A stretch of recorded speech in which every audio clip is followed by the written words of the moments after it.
शरद पवार गट यांनी सुद्धा पाठिंबा दिलेला आहे, मनसेने पाठिंबा दिलेला आहे, काँग्रेस पक्षाने सुद्धा या आज बंदला मोठ्या प्रमाणात प्रतिसाद दिलेला आहे। आणि या बंद मध्ये हे सर्व पक्ष, विविध सामाजिक संघटना जसे आमचे संभाजी ब्रिगेड असेल, तसेच ऑटो युनियन, कामगार युनियन, विद्यार्थ्यांच्या विंग, अशा सर्व लोकांनी आज व्यापाऱ्यांनी सोमोटो बंद करून या बंदला खूप चांगला प्रतिसाद दिलेला आहे।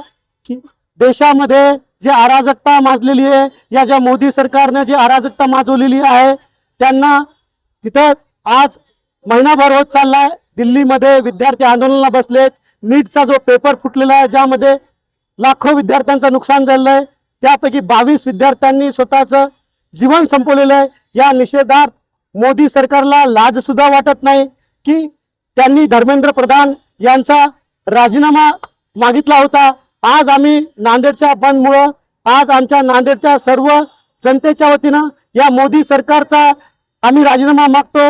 येणाऱ्या काळामध्ये मोदी सरकारनेच राजीनामा पूर्ण दिला पाहिजे, यासाठी आम्ही येणाऱ्या काळामध्ये रस्त्यावरचं आंदोलन करू।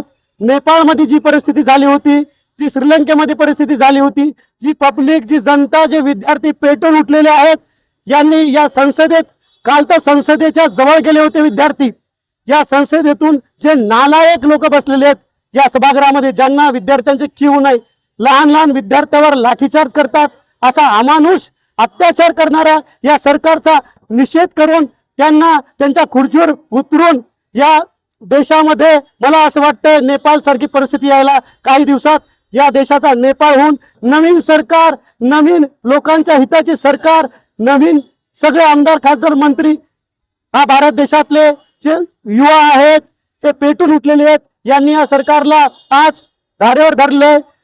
आणि येणाऱ्या काळामध्ये खूप इथे वेगवेगळे परिवर्तन होणार आहे आणि मोदी सरकारला त्यांच्या जागा दाखवल्याशिवाय आम्ही शांत बसणार नाही। मला आपण मोदी सरकार बेटी बचाव बेटी पढाव म्हणते, आणि महिलाच्या गुप्त अंगावर जर तुम्ही म्हणजे हात घालत असाल, दंडात घालायचा प्रयत्न, म्हणजे लाजिरवाणा, मला शब्द सुद्धा मला वाटत नाही, असा लाजिरवाणा प्रकार जर दिल्ली पोलीस ही मोदी सरकार करत असेल, तर अशा नालायक आणि बेशरम मोदीला काय म्हणावं? काय यांना या सगळ्या घटनेचा काही दिवसातच आपल्याला यांचा अंत होताना बघेल। हे सरकार पडताना, नष्ट नाबूद होताना आपल्याला लवकरच दिसेल। देशामध्ये आज पाहिलं तर बऱ्याच ठिकाणी बिहारमध्ये आंदोलन चालू आहे, गुजरातमध्ये आंदोलन चालू आहे, महाराष्ट्रात आज बंद आहे, वेगवेगळ्या विषयांवर हरियाणा, पंजाब सुद्धा पेटलेला आहे। आज 7-8 ठिकाणी मोठमोठे आंदोलन चालू आहे। आपला मीडिया, जो नॅशनल मीडिया ज्याला म्हणतात, ते कुठलंच आंदोलन दाखवत नाही। ही खूप मोठी शोकांतिका आहे। बाबासाहेब आंबेडकरांचं चौथा पिल्लर लोकशाहीचं जेव्हा मीडियाला म्हणलं, ती मीडियाच म्हणजे मूग घेऊन बसलेली आहे। मला आश्चर्य वाटतं की आपल्यासारखे काही नवीन पत्रकार याच्यासाठी काम करतात, पण नॅशनल मीडिया जे आहे आज त्यांचा अंत झालेला आहे, त्यांचं निधन झाल्यासारखं वाटतंय, ते मेल्यासारखे वागतात। म्हणून आम्हाला खूप दुःख होतंय की बाबासाहेबांचा चौथा पिल्लर म्हणला होता संविधानाचा मीडियाचा आज अंत झाला, त्यांचं निधन झाल्यासारखं वाटतंय, नॅशनल मीडिया मरून गेल्यासारखं वाटतंय, ते कुठल्याच न्यूज आपल्याला दाखवत नाही। ती तर निंदनीय घटना आहे। आम्हाला तुम्हाला सांगतोय ना, ते व्हिडिओ बघून आम्हाला लाज वाटते, की ते शब्द सुद्धा उतरला आम्हाला लाज वाटते की एवढे म्हणजे बेशरम लोक कसे असू शकतात। माया बहिणीला, आपल्या घरातल्या, आपल्या देशातल्या माया बहिणीवर आपण असं कसं करू शकतो? आपण पगार घेता, मला त्या पोलिसांना कीव येते की तुम्हाला लाज वाटली पाहिजे, दिल्ली पोलीसनं राजीनामा दिला पाहिजे, मोदी सरकारनं राजीनामा दिला पाहिजे।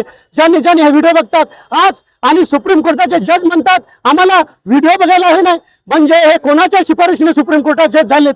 हे सगळं घोळ आहे, आणि हे घोळ जनता यांना रस्त्यावर पळोके सुरू करून यांना रस्त्यावरून मारल्याशिवाय जनता राहणार नाही। माझं नाव प्रशिक गांजापूरकर आहे। आता सरांनी जे मला प्रश्न विचारला की आज महाराष्ट्र बंद आहे, याबद्दल काय सांगा? तर आज अख्खा महाराष्ट्र असो का अख्खा भारत देश असो, अख्ख्या भारतातला प्रत्येक नागरिक असो, सगळ्यांना माहिती आहे महाराष्ट्र का बंद आहे आणि देशामध्ये अराजकता आणि असंतोष का पसरलेला आहे। त्याचं फक्त कारण आहे नरेंद्र, धर्मेंद्र आणि देवेंद्र, हे त्याचं फक्त कारण आहे। आज विद्यार्थी म्हणजे भविष्य, देशाचं भविष्य, देशाचा पाया, जसा लोकशाहीचा एक पाया म्हणून मीडिया सुद्धा आमच्या समोर थांबलेली आहे। आणि मला आनंद आहे की तुम्ही मला 2 शब्द बोलण्याचा एक सहयोग दिलाय, संधी दिली मला। तर आज जे पेपर फुटीचे हे वेगवेगळे जे प्रकरण, आमदार फोडीचे झालं, खासदार फोडीचे झालं, पेपर फोडीचं प्रकरण, तुम्ही जर उद्याचा देशाचा जे आपला पाया आहे, विद्यार्थी म्हणून जे भविष्यामध्ये देश चालवणार आहे, त्याच पेपरसाठी तुम्ही इथं पेपर फोडी करून पैसे देऊन पेपर विकत घेता, सीट विकत घेता. आणि जे विद्यार्थी, आमच्यासारखे जे विद्यार्थी आहेत एमपीएससी युपीएससी करणारे, ते दिल्लीमध्ये जाऊन जंतर मंतरवर प्रोटेस्ट करत आहेत, आंदोलन करत आहेत की दिल्ली पोलीसमध्ये तुम्ही काही निनामी माणसं पाठवून त्यांच्यावर अत्याचार करत आहात, त्यांना मारत आहात. अक्षरशः डोके तुटले, हात तुटले, पाय तुटले. आता म्हणजे नाही म्हणलात तर लेडीजचे कपडे फाडल्या गेलेत तिथं. आणि मीडियावरती सगळं आपण बघत आहेत. आता हे जे मोदी सरकारने जे मीडिया विकत घेतलेला आहे, त्या मीडियाने कधी आपल्याला दाखवलं नाही.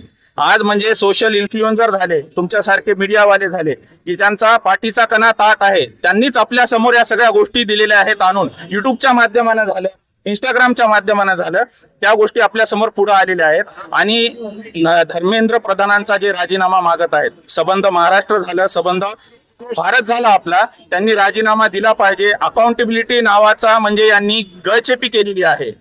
आता त्या दिवशी सोनम वांगचुक सर जे स्टेजवर बसले होते, त्या दिवशी तर मला असं वाटलं की त्या पांढऱ्या कपड्याच्या मागे आपली लोकशाही मेली, त्या पांढऱ्या कपड्याच्या मागे आपली लोकशाही मेली आणि त्यांना उचलून नेलं. अभिजित दिपके महाराष्ट्राचा मुलगा आहे, अभिजित दिपके हा महाराष्ट्राचा मुलगा आहे, महाराष्ट्रातल्या आपल्या मराठवाड्यातला एक मुलगा आहे तो. त्याला काय गरज होती परदेशातलं शिक्षण सोडून इथं येऊन 2 हात करायची? आम्ही नव्हतो का इथे? पण एक कसं असते, एक चिंगारी लागते आग पेटायला, ती चिंगारी त्यांनी पेटवलेली आहे. त्यांच्यानंतर आता जेव्हा 20 जुलैच्या नंतर जेव्हा सगळे जाऊ लागले आमदार खासदार, त्याच्या आधी कोण गेला? फक्त ऍडव्होकेट प्रकाश आंबेडकर गेले. त्याच्यानंतर हा सिलसिला सुरू झाला. काय प्रकाश आंबेडकर सरांसाठी आपल्याला जेव्हा बाकीच्या सत्ताधाऱ्यांना कळलं, विरोधी पक्षातल्या असू द्या, कोणत्या पण असू द्या, की 20 जुलै नंतर की हे आंदोलन खरंच चिघळलेलं आहे, त्याच्यानंतर शरद पवार झालं, उद्धव ठाकरे झालं, आपलं संजय राऊत झाले, यांनी जाऊन व्हिजिट दिल्या. त्याच्या आधी सर्वात आधी सुरुवात कोणी केली? फक्त आणि फक्त बाळासाहेब आंबेडकरांनी केलेली आहे. आणि हे म्हणजे आपल्या रक्तामध्ये विद्रोह आहे. समाज जय भीम म्हणजे रक्तामध्ये विद्रोह आहे, हा विद्रोही समाज आहे. आज बाकीच्या बघणाऱ्यांना हे जे एवढं मोठं आंदोलन आपण ठेवलेलं आहे, बाकीच्या बघणाऱ्यांना वाटलं असेल हे जय भीम वाले जय भीमचेच नारे देतात. जय भीम म्हणजे कणा आहे, जय भीम म्हणजे न्यायाची हाक आहे. फक्त जय भीम म्हणजे जय भीम नव्हे, आज सगळ्या भारताला जय भीम नाऱ्याशिवाय पर्याय नाही. का नाही? स्वाभिमानाचा जय भीम.